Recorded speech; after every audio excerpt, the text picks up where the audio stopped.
এই ফাজিলের বাচ্চা, তুই আমার রুমে কি করো? না মানে তুমি এতদিন পরে দেশে আসছো, আসতে না আসতে আমি তোমার মাথার মধ্যে এতগুলো গোবর ঢালছি, ভাবলাম তোমার এসে একটু সরি বলি। হয়েছে সরি, এখন যা আমার রুম থেকে যা। শোনেন স্যার, এই রুমটা এখন আর আপনার নাই।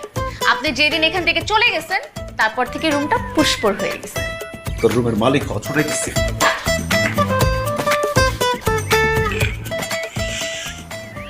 কাপড় দে। আরে আলমারিতে কাপড় আছে, আমার কাপড়গুলো দে। না না না না না না, তোমারে কাপড় দেওয়া যাবে না। তোমারে কাপড় দিলে তুমি কাপড় পরে সামনে মারবা।